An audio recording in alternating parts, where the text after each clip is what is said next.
राधे राधे, जय श्री हरि। अभी हम भगवान के श्री सनकादि जी के अवतार की कथा पढ़ रहे हैं। कान्हा जी सुनो। सनक, सनंदन, सनातन, सनत कुमार और सनत सुजात, ये पांचों ही ब्रह्मा के मानस पुत्र हैं। कहीं कहाँ सनत कुमार और कहीं कहीं सनत कुमार और सनत सुजात को एक मानकर चार ही कहा गया है। कहते हैं कि जब ब्रह्मा से 5 पर्वों वाली अविद्या दूर हो गई, तब ब्रह्मा ने अपनी शक्ति के साथ निर्मल अंतःकरण होकर इनकी सृष्टि की। ब्राह्मी शक्ति ने इन्हें संपूर्ण विद्या, उपासना पद्धति और तत्वज्ञान का उपदेश किया। इन सबके अध्ययन, तपस्या, शील, स्वभाव एक से ही है। इनमें शत्रु, मित्र तथा उदासीनों के प्रति भेद दृष्टि नहीं। सर्वदा 5 वर्ष की अवस्था वाले बालकों की भांति ही ये विचरते रहते हैं। संसार के द्वंद्व इनका स्पर्श नहीं कर पाते। रात दिन भगवान श्री कृष्ण के नाम का जप किया करते हैं। हरि शरणम मंत्र तो इनके श्वासोच्छ्वास के साथ साथ चलता रहता है। इसी से ये सदा बालक रूप रहते हैं। इन्हें भगवान की लीला सुधा पान करने में इतना आनंद आता है कि प्रायः शेष नाग के पास जाकर पूछ पूछ कर उसका रसास्वादन करते रहते हैं। इनका एक क्षण भी भगवान के चिंतन बिना नहीं बीतता। ये सर्वदा ब्रह्मानंद में मग्न रहते हैं। इनके उपदेशों से अनेकों व्यक्तियों का कल्याण साधन हुआ है। इन्होंने सुखदेव और भीष्म को आध्यात्म विद्या का सदुपदेश प्रदान किया है।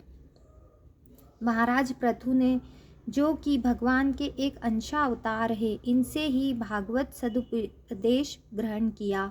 इन्होंने प्रलय के कारण पहले कल्प के भूले हुए ज्ञान का ऋषियों के प्रति उपदेश किया। महाभारत में सनत सुजात मुनि ने धृतराष्ट्र को बहुत सुंदर उपदेश दिए हैं। उद्योग पर्व का एक महत्वपूर्ण अंश ही सनत सुजातीय के नाम से प्रसिद्ध है। इस सनत सुजातीय पर भगवान श्री शंकराचार्य कृत एक संस्कृत भाष्य भी है। कभी कभी ये लोग स्वयं परस्पर भगवत चर्चा किया करते थे। किसी एक को वक्ता बना लेते और दूसरे सब श्रोता बनते। इस प्रकार बड़े मर्म की बातें होती। श्री भागवत की वेद स्तुति एक ऐसे ही अवसर पर कही गई थी। श्री सनंद जी को प्रवचनकार बनाकर बाकी लोग श्रोता बन गए। इस प्रकार एक बड़े जटिल प्रश्न का उत्तर संसार को मिल गया। भगवान का वर्णन वेदों में भगवान का वर्णन किस प्रकार होता है। भगवान से अतिरिक्त वस्तु का निषेध करते हुए वेद अंत में किस प्रकार भगवान में परिसमाप्त होते हैं। इस उपदेश में इस बात का अत्यंत विशद वर्णन हुआ है। भगवान के भक्तों, जीवन मुक्तों, सिद्ध संतों में संसार के कलुषित विकार, काम, क्रोधादि होते ही नहीं, न हो सकते हैं। फिर भी कभी कभी संतों के जीवन में भी भगवद इच्छा से लीला रूप में यह बात देखी जाती है। देखने वाले लोग अपने कलुषित हृदय के कारण भ्रमवश आत्माओं की लीलाओं को न समझकर उनमें काम, क्रोध की कल्पना कर बैठते हैं। इनकी इन लीलाओं के द्वारा जगत की हानि न होकर लाभ ही होता है। इनके संबंध में भी पुराणों में एक ऐसे ही प्रसंग का वर्णन आता है। एक बार इन लोगों ने बैकुंठ की यात्रा की। इन्हें 5 वर्ष के नग्न बालक के रूप में देखकर वहां के द्वारपालों, जिनका नाम जय और विजय था, ने रोक लिया। इस पर इन्होंने डांटते हुए कहा, भगवान के नित्य धाम सत्व के साम्राज्य में यह विषमता उचित नहीं है। तुम दोनों के मन में कुछ गर्व और कपट अवश्य आ गया है। नहीं तो भगवान के सबके लिए खुले हुए समधाम में भला यह कैसे हो सकता है। तुम हम पर शंका कर रहे हो। इस एक रस धाम में तुम दोनों ने पेट के कारण होने वाले सांसारिक भेदभाव को स्थान दिया है। इसलिए शीघ्र ही यहाँ से गिर जाओ।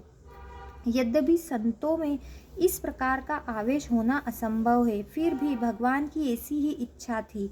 वे इन्हीं मुनियों को निमित्त बनाकर जगत में आना चाहते थे। कहाँ तो उनका स्थान और दर्शन इन मुनियों के लिए भी अगम्य था और कहाँ वे बंदर, भालू आदि के लिए भी सुलभ हो गए। भगवान गांव के ग्वालों के बीच तक में आए, इन मुनियों को निमित्त बनाकर अपने को सुलभ कर दिया। भगवान ने स्वयं आकर इनकी स्तुति की, ब्राह्मणों की महिमा गाई, प्रसन्नता प्रकट की। तब इन्होंने मुक्त स्वर से कहा, प्रभु, हमें तो उचित अनुचित कुछ जान नहीं पड़ता। इस अपराध के बदले आपकी जो इच्छा हो वही दंड दे दो। हमें सहर्ष शिरोधार्य है। भगवान ने मुस्कुराते हुए कहा, तुम्हारा कोई दोष नहीं, यह तो मेरी ही इच्छा थी। मैंने पहले ही सोच रखा था। भगवान की प्रेम भरी गंभीर वाणी सुनकर सब के सब भगवान की प्रदक्षिणा नमस्कार करके आज्ञा पाकर उनके गुण गाते हुए स्वच्छंद विचरण करने लगे। यद्यपि ये सनकादिक सब के सब नित्य सिद्ध और निरंतर परमार्थ निष्ठ है, तथापि संसार में गुरु शिष्य परंपरा के स्थापन के लिए क्रमशः बड़े भाइयों को छोटों ने गुरु के रूप में माना था। विधिवत उनसे दीक्षा लेकर श्रवण मनादि किया। आज भी वे कहीं गुप्त रूप से विचरण करते होंगे। संभव है कहीं हमारे पास ही हो, परंतु हमारा ऐसा सौभाग्य कहाँ है कि उनके दर्शन से अपना जन्म सफल कर सके। उनकी कृपा ही वांछनीय है। जय श्री हरि। राधे राधे। तो ये थी सनकादिक मुनियों की कथा। राधे राधे।